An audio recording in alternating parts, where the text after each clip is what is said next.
Kelechi's life had always been strange even from the day she was born. When she was born, she cried. That was normal. But she didn't stop crying. She cried all night. The nurses told her parents that something was wrong. This is not normal, they said. Her mother and father were very worried. They loved their baby girl, but they didn't understand why she was crying so much. They took her home hoping she would calm down, but that night, Kelechi cried even louder. She didn't stop, not even for a moment. Her parents didn't know what to do. They thought maybe she was sick. The next day they rushed her to the hospital. The doctors checked her. They said your baby is fine. She's healthy, but her parents didn't believe it. How could a healthy baby cry so much? They tried everything. They visited other doctors, even traditional healers. Everyone said the same thing. Your baby is normal, but Kelechi didn't seem normal. She cried every day all day. She would only stop crying to eat or sleep. Then she'd start crying again. Her parents were tired and confused. They wanted to help their baby, but they didn't know how. This was how Kelechi's early life went. Cry, eat, sleep and cry again. Her parents wondered if this was a sign that their daughter was different, but they had no idea just how different Kelechi really was.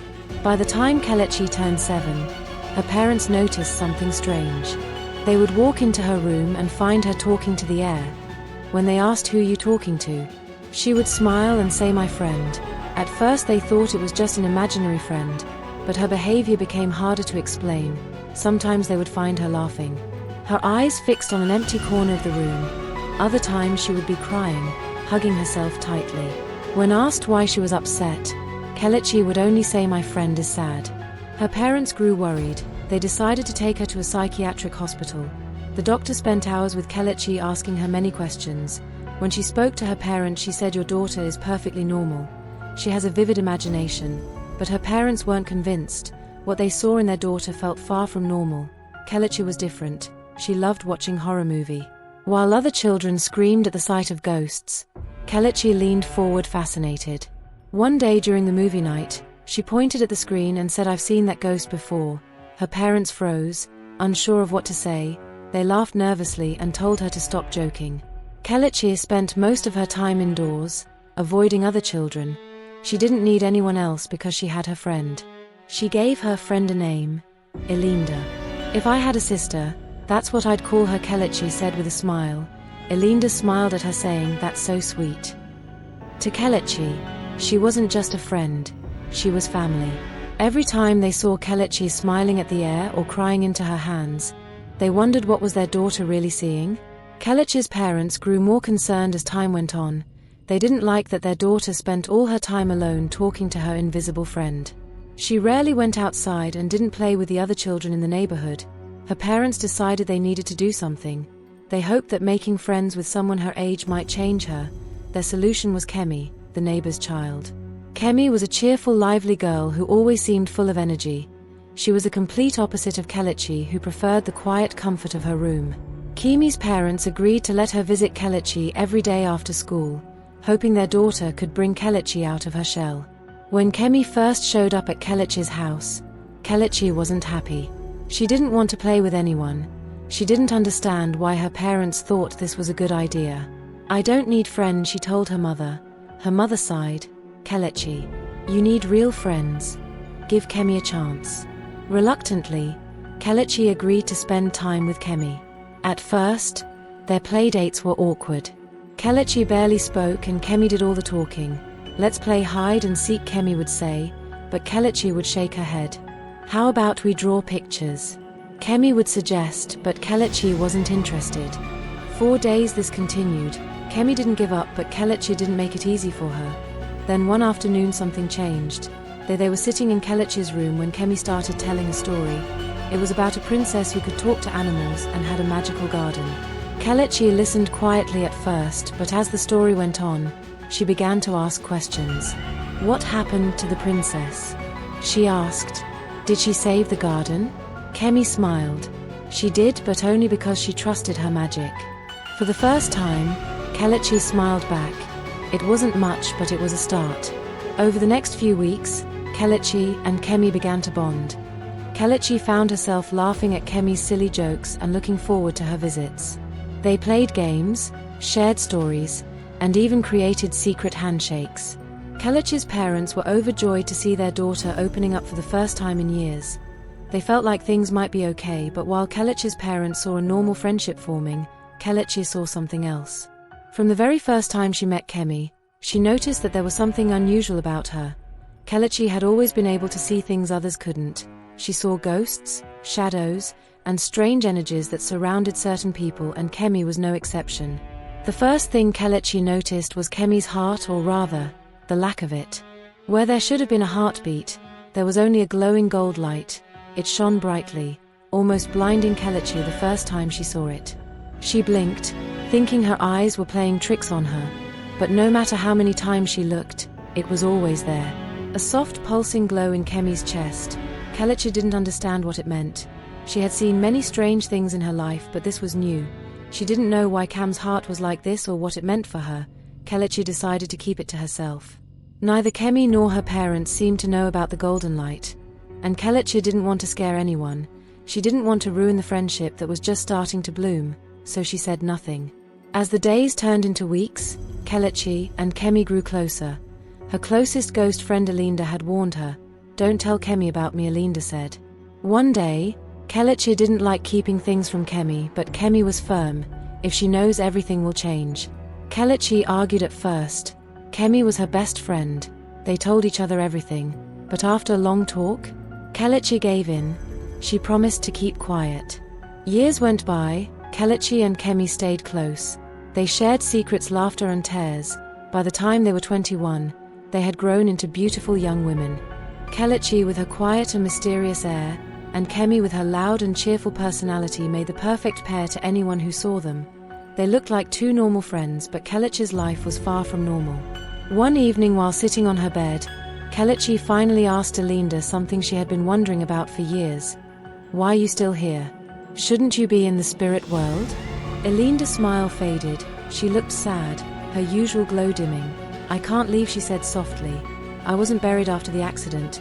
No one came for my body. I was just left there." Kelechi's heart sank. "What do you mean no one came for you?" "I was an orphan," Alinda replied. "There was no one to bury me, no one to mourn me. I've been stuck here ever since." Kelechi didn't know what to say. She felt a mix of sadness and anger. "I'll help you," she said finally.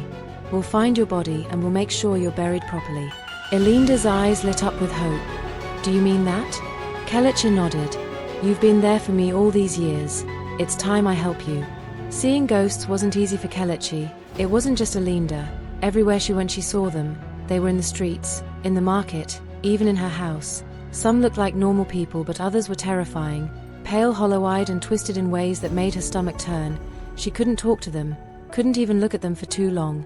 If she did, they might notice her, and if they noticed her, who knew what they might do? The market was the worst place. It was always crowded with both the living and the dead. Kelechi pretends like she couldn't see the spirits. One afternoon, Kelechi and Kemi were walking through the market.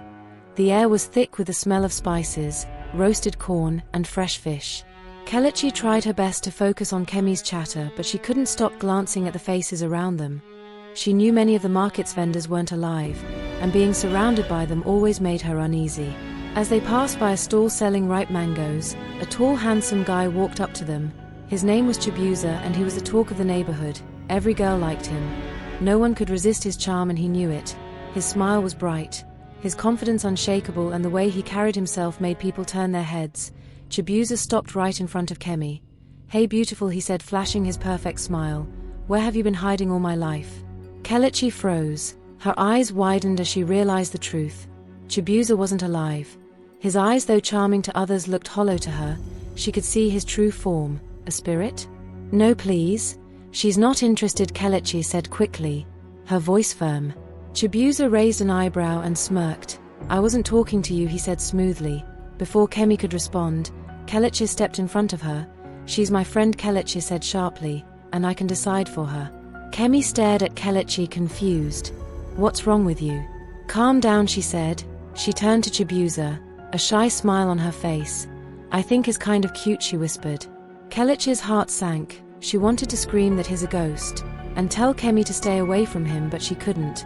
Kemi didn't know about her ability to see ghosts, and Kelechi wasn't ready to tell her. Instead, She grabbed Kemi's arm. "Trust me, he's not the right guy for you," she said. Kemi pulled her arm away.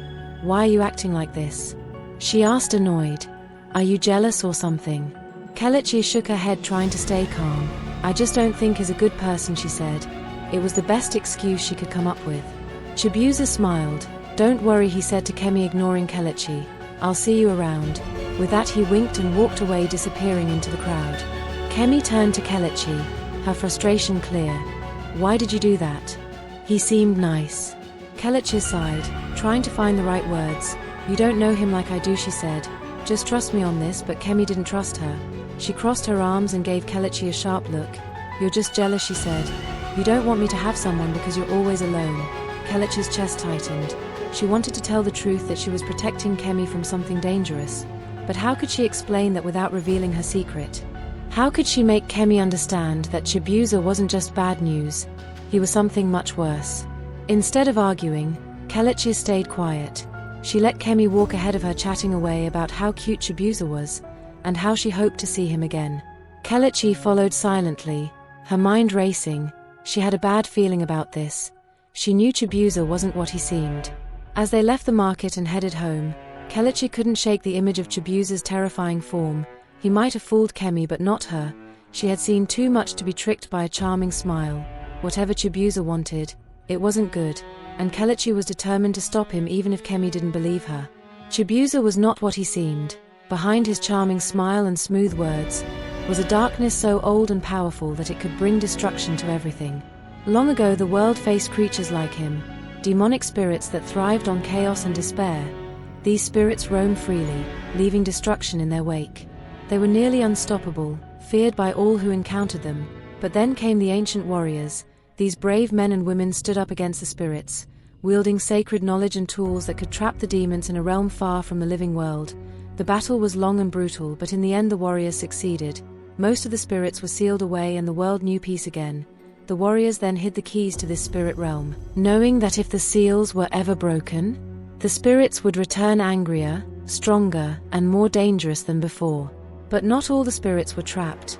One escaped the warrior's grasp, possessed a freshly dead body, and called himself Chibuzor. He was cunning and careful, knowing that survival required patience.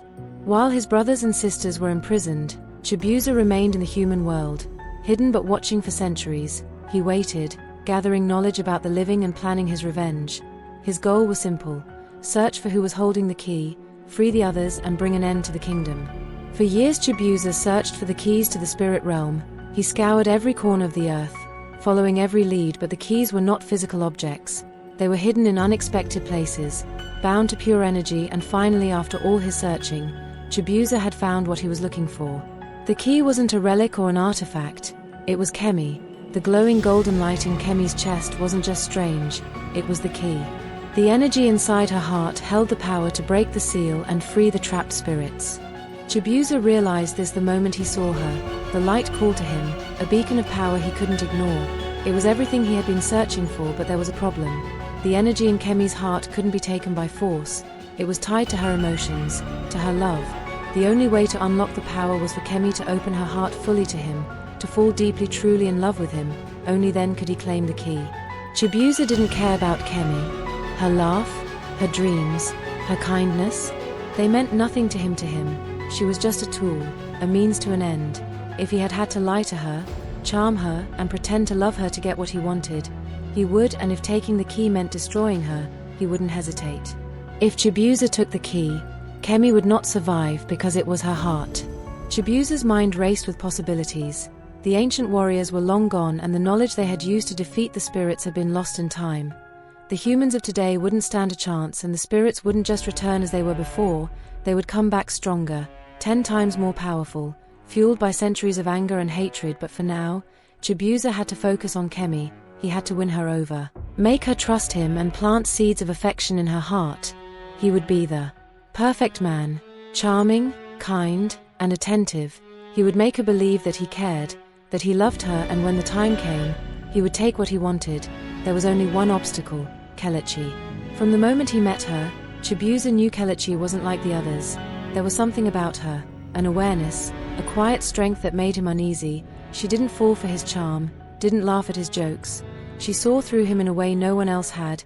Kelechi's suspicious eyes had followed his every move and he could feel her unease. But Chibuzor wasn't worried, he had dealt with obstacles before. Kelechi might be cautious, but she wouldn't stop him. No one would. That night as the moon hung low in the sky, Chibuzor stood in the shadows, his mind alive with plans. He could feel the whispers of the spirits from the other realm. Their voices faint but insistent, they were waiting for him, urging him on, they needed him to succeed. "I won't fail," Chibuzor said aloud, his voice cold and steady, "the key will be mine." He thought of Kemi, her bright smile and her innocent laugh. She had no idea what loving him would cost her. She didn't know that her heart was both her greatest gift and her greatest danger. Chibuzor didn't give up. Day after day he returned to Kemi, his charm turned up to full power. He always seemed to appear at the perfect moment, flashing his dazzling smile and saying all the right things. "You look even more beautiful today," he would say, or "I was thinking about you all night." His words were smooth and his confidence was unshakable. Kemi couldn't help but feel flattered. She had never met anyone like him before, so bold, so charming, so attentive. Yet deep down something held her back. Every time she started to feel her heart soften, she would hear Kelechi's warnings echoing in her mind. "Kemi, he's not good for you," Kelechi said for what felt like the 100th time. Her voice was firm but her eyes were filled with concern. "You don't know who he really is." Kemi frowned frustrated. "Why do you keep saying that, Kelechi? What has he done to you?" "It's not about me," Kelechi replied. "I'm telling you there's something off about him. Please just be careful." Kemi shook her head annoyed. "You're jealous. Admit it, Kelechi. You don't want me to be happy because you're always alone." Kelechi's heart ached at those words but she didn't show it. She couldn't tell Kemi the truth that Chibuzor wasn't human, that he was a ghost. "I just want to protect you," Kelechi said softly. "You're my best friend." "Well, it doesn't feel like it," Kemi snapped. "I'm old enough to make my own decisions. Stop trying to control me." Chibuzor knew Kelechi was a problem. Her constant interference was keeping Kemi from fully trusting him. He could see it in Kemi's eyes. The hesitation, the doubt. She wanted to fall for him but Kelechi's words kept pulling her back. Still Chibuzor was patient. He had waited centuries to find the key. He could wait a little longer. Each day he found new ways to win Kemi over. He would bring her small gift, a flower, a bracelet, even her favorite snacks. He listened to her talk about her dreams, laughed at her jokes and made her feel like the most important person in the world. He played his part perfectly and little by little, he could feel her walls starting to crack but Kelechi wasn't getting up either. She watched Chibuzor's every move, her eyes sharp and suspicious. Whenever he got too close to Kemi, she found a way to interrupt. "Kemi, we're going to be late," she would say. She couldn't let him get too comfortable.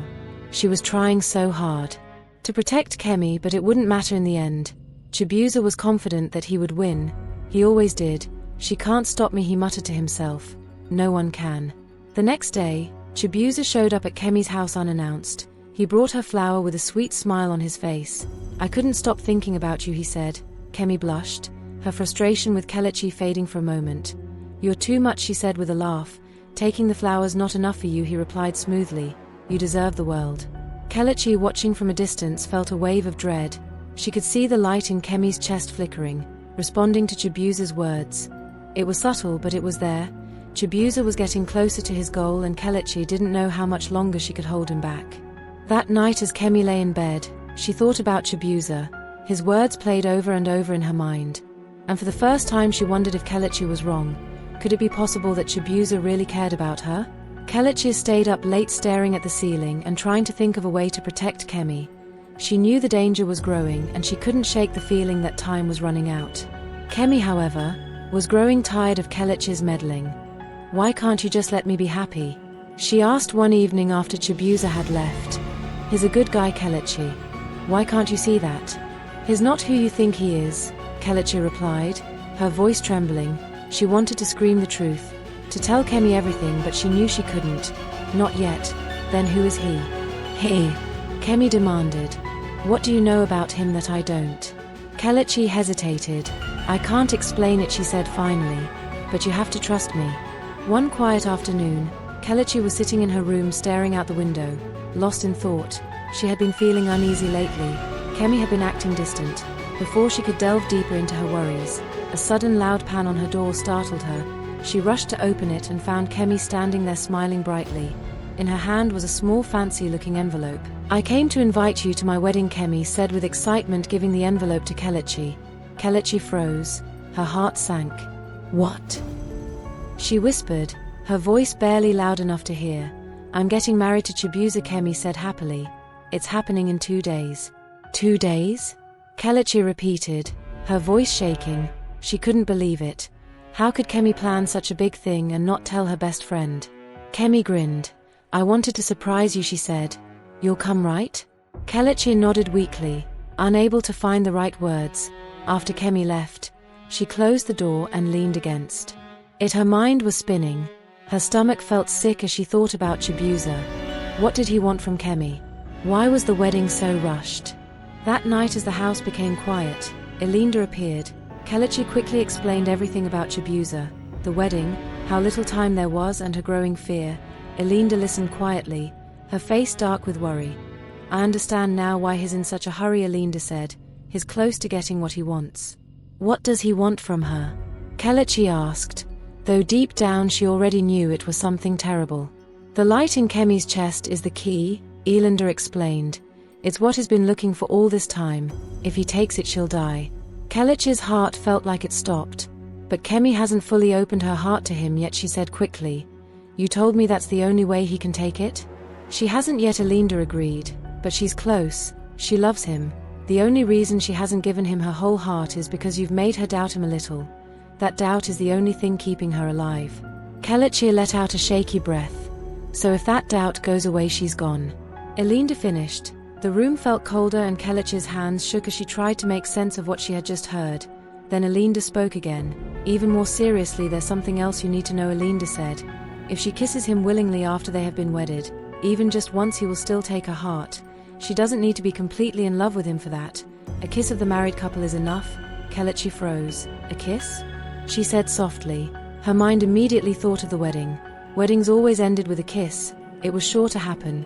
She grabbed the wedding invitation and checked the date again. 2 days, she said aloud. That's not enough time. How could she prepare for a wedding and not tell me? "This wasn't her plan," Elinda said. "It was Chibuzor's idea. He wanted to keep you out of the way because he knew you were making her doubt him."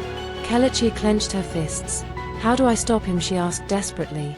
"There has to be a way." "There is," Elinda said, "but it won't be easy.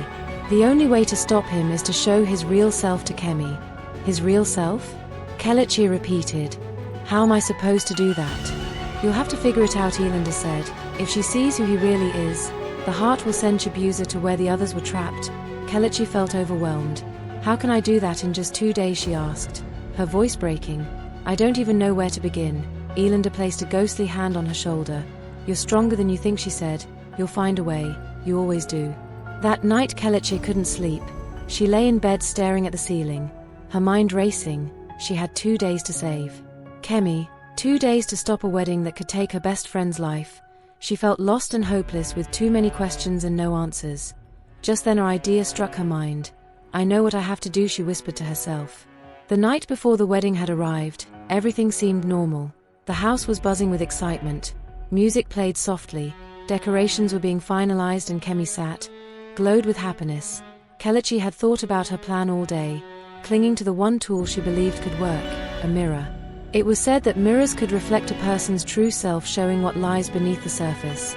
If the mirror worked as she hoped, it would expose Chibuzor for what he really was, a demon, not a man.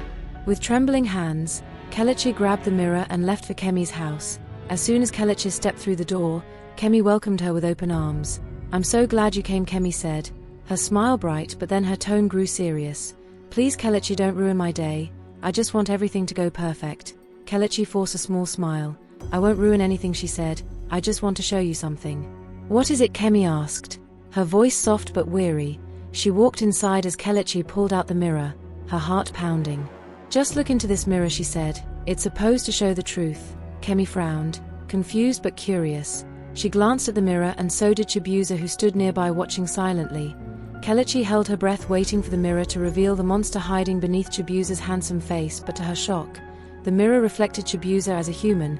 He looked perfect, just as he always did, charming, calm, and harmless. "What is this, Kelechi?" Kemi asked, her voice sharp. "What are you trying to do?" Kelechi's face went plain. You're supposed to see the truth in the mirror, she said, her voice trembling. I don't know why it's not working. Kemi's expression darkened. You are such an evil friend, she snapped. Because of your jealousy you want to destroy my marriage? No, that's not it, Kelechi pleaded. I'm trying to protect you, but Kemi wasn't listening. Her voice rose as she shouted, you're jealous of me. Just admit it. Kelechi, you've hated Chibuzor from the start, and now you're trying to ruin the happiest day of my life. Kelechi felt panic rising in her chest. She couldn't lose Kemi, not like this desperate. She leaned in close and whispered into her friend's ear, I see ghosts. Please don't tell anyone, but it's true. Chibuzor isn't what you think he is. Kemi pulled back, her eyes wide with disbelief. Then suddenly she burst into laughter. Ghosts? She said loudly, her voice ringing through the room. Instead of telling me the truth that you're jealous, you're making up nonsense about seeing ghosts? The room went silent for a moment, and then one by one people started laughing along with her. Kemi's laughter grew louder, echoing in Kelechi's ears. Get out, Kelechi. Kemi shouted, her voice full of hurt. I don't want to see you at my wedding. You're a terrible friend. Kelechi's eyes burned with unshed tears. She looked around the room hoping someone would defend her, but no one did. Her gaze landed on Chibuzor, who stood in a corner watching the scene unfold. His lips curled into a slow, cruel smile, a silent reminder that he was winning. Kelechi turned and walked out of the house, her chest heavy with pain. She had tried everything she could, but nothing worked. The people she was trying to save had laughed at her and pushed her away. Inside, Kemi continued her preparations, glowing with excitement for her big day. She didn't know that the man she was about to marry was planning her doom. Kelechi walked through the dark streets alone. Kelechi walked home with the thought of saving her friend out of her mind. As she opened the door to her room, she found Alinda waiting, her ghostly form glowing faintly in the dim light. How did it go? Alinda asked gently. Though her expression already held the answer, Kelechi threw herself onto the bed, her voice sharp and bitter. I don't care anymore, she said. Let whatever happens to her happen. She doesn't want to listen to me. She looks at me like I'm the villain in her perfect love story. Alinda floated closer, her face firm but kind. You can't give up now, she said. If not for Kemi's sake, then for the sake of the kingdom. It's not her fault. This is what the spirit does. It manipulates, twists, and blinds its victims. You know what? Kelechi said, sitting up, her hands trembling. Why do I have to be the one to fix this? She shouted. Why do I have to fight for someone who doesn't even trust me anymore? Because it's your gift, Kelechi. Alinda replied, her voice steady. And with gifts come responsibility. If Kemi falls, it won't just be her, it will be the entire kingdom. The spirits won't stop at her. They'll destroy everything. For a long moment, the room was silent except for the sound of Kelechi's uneven breathing.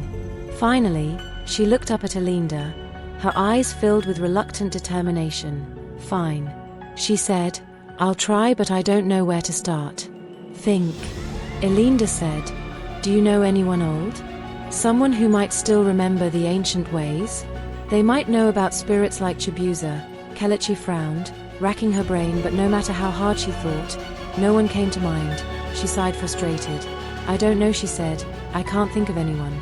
The night passed in restless silence, and soon the sun rose. The day of the wedding had arrived. Kelechi sat by her window, her mind a whirlwind of confusion. Outside, the sounds of traditional music filled the air as the wedding festivities began. Drums beat rhythmically and voices rose in joyous celebration. Yet all Kelechi could feel was dread. Suddenly, like a bolt of lightning, a thought struck her. Grandma. She whispered to herself. Her grandmother, the oldest woman in the village, was still alive at 110 years old.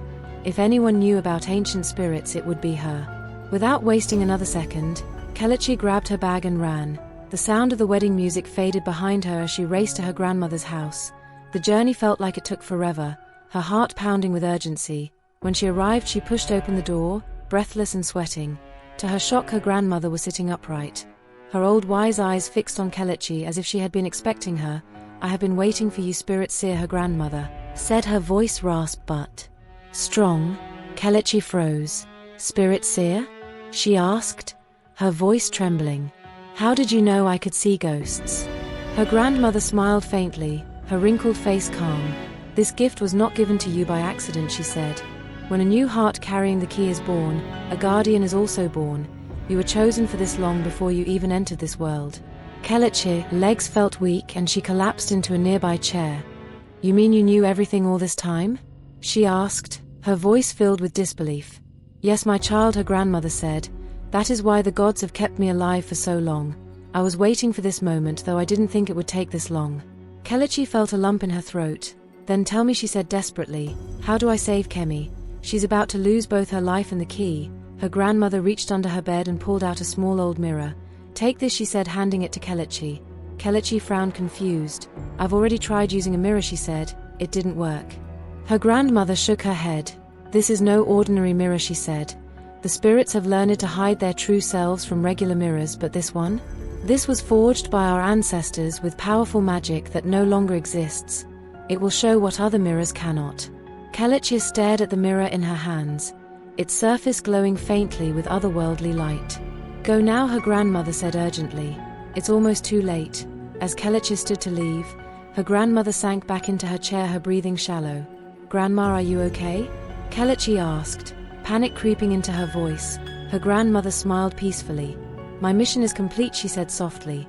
"The gods kept me here to guide you. Now it's time for me to join my ancestors." Kelechi watched as her grandmother closed her eyes and took her final breath. A wave of grief washed over her, but she didn't have time to mourn. She clutched the mirror tightly and ran out the door, her feet pounding against the ground.